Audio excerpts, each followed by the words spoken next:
செய்தியை பார்த்து வருகிறோம். கோவை சரவணம்பட்டி பகுதியில் உள்ள கேஜி கல்லூரி வளாகத்தில் மாணவிக்கு கத்திக்குத்து நிகழ்ந்திருக்கிறது. ஐடி முதலாம் ஆண்டு மாணவி ஹன்சிகாவை உடன் பயின்ற மாணவர் கத்தியால் குத்தியதால் அதிர்ச்சியான சூழல் அங்கு ஏற்பட்டிருக்கிறது. பரபரப்பான சூழல் ஏற்பட்டிருக்கிறது. கல்லூரியில் மாணவிக்கு கத்திக்குத்து ஏற்பட்டிருக்கிறது. ஒருதலை காதல் விவகாரத்தில் கல்லூரி மாணவியை கத்தியால் குத்தியதாக தகவல் வெளியாகி இருக்கிறது. கோவை சரவணம்பட்டி பகுதியில் உள்ள கேஜி கல்லூரி வளாகத்தில் மாணவிக்கு கத்திக்குத்து விழுந்திருக்கிறது. ஐடி முதலாம் ஆண்டு மாணவி ஹன்சிகாவை உடன் பயின்ற மாணவர் கத்தியால் குத்தியிருக்கிறார். அது தொடர்பான அண்மை செய்தியை பார்த்து வருகிறோம். ஒருதலை காதல் விவகாரத்தில் கல்லூரி மாணவியை கத்தியால் குத்தியதாக தகவல் வெளியாக இருக்கிறது. விவரங்களோடு இணைகிறார் நம்முடைய செய்தியாளர் அருண். என்ன நடந்தது, முழு விவரங்கள், அந்த மாணவியின் நிலைமை தற்பொழுது எப்படி இருக்கு?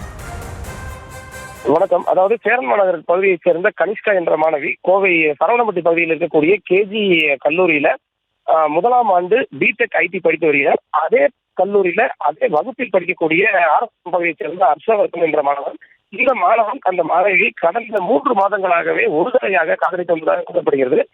இந்த நிலையில கடந்த சில தினங்களுக்கு முன்பு அவர் அந்த மாணவியிடம் காதலை தெரிவித்திருக்கிறார். ஆனால் அந்த மாணவி காதலுக்கு எதிர்ப்பு தெரிவித்து வந்தார். இந்த நிலையில இன்று காலை வழக்கம் போல அவர்கள் இருவரும் கல்லூரிக்கு வந்த நிலையில கல்லூரி வளாகத்தில் இருக்கக்கூடிய வகுப்பறையிலேயே வைத்து அந்த மாணவன் தான் மறைத்து வைத்திருந்த ஒரு கத்தியை வைத்து அந்த மாணவியை தாக்கி இருக்கிறார். இந்த தாக்குதல்ல இந்த மாணவி ரத்த காயம் ஏற்பட்டு அலறி துடித்த நிலையில அங்கிருந்த சக மாணவிகள் மற்றும் கல்லூரி நிர்வாகத்தினர் உடனடியாக கணபதி பகுதியில் இருக்கக்கூடிய அந்த கல்லூரி குழும நிறுவனத்திற்கு சொந்தமான மருத்துவமனை, கேஜி மருத்துவமனை கணபதி பகுதியில் இருக்கிறது. முதல் சிகிச்சைக்காக அந்த மருத்துவமனையில் அனுமதிக்கப்பட்டு அங்கு அவருக்கு முதல் சிகிச்சை அளிக்கப்பட்டு அதைத் தொடர்ந்து மேல் சிகிச்சைக்காக பந்தயத்தலை பகுதியில் இருக்கக்கூடிய கேஜி மருத்துவமனை, பல்நோக்கு மருத்துவமனை, அந்த மருத்துவமனையில் தற்போது மாணவி அனுமதிக்கப்பட்டு அவர் மேல் சிகிச்சை பெற்று வருகிறார்.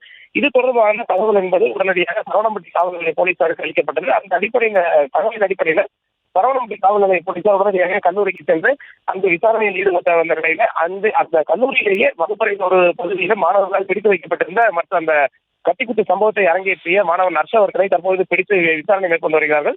தற்போது மாணவன் சரவணம்பட்டி காவல் நிலையத்தில் வைத்து விசாரிக்கப்பட்டு வருகிறார்.